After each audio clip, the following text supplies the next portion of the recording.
Si sono avvicinati a fare per fermare il declino perché stanchi di anni di una politica che per il paese ha fatto poco o niente. Ora i candidati veneti del movimento di Oscar Giannino si mettono in gioco in prima persona. Per Anna Zampieran, veneziana, avvocato, candidata al Senato, è la prima esperienza in politica. Del programma di Giannino apprezza gli aspetti che riguardano la giustizia. A Venezia il problema riguarda proprio la sede in cui viene amministrata, definita disagiata e per questo poco ambita dai magistrati.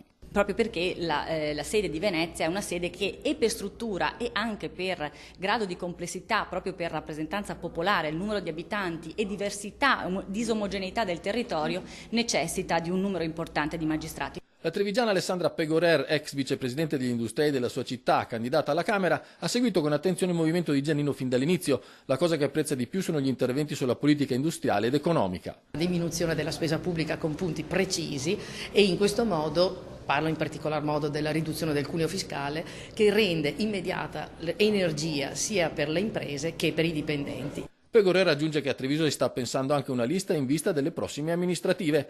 Il padovano Leonardo Granata, insegnante universitario, è entrato nella lista perché, come dice, non ne poteva più. Il paese ha bisogno di un cambiamento radicale. Lo vedo nel mio lavoro in università con i ragazzi che noi formiamo, molto spesso persone eccezionali, molto brave, che non trovano poi degli sbocchi sul mercato del lavoro interno e sono costrette ad andare via. Anche Susanna Magnabosco, imprenditrice vicentina di Arzignano, candidata al Senato, stanca della situazione che si è creata in tanti anni di politica poco attenta ai problemi reali delle persone, apprezza i punti che riguardano l'economia. In particolare se parliamo della riduzione del debito, del controllo della spesa, della riduzione delle tasse, sono punti fondamentali per rilanciare l'economia del nostro Paese.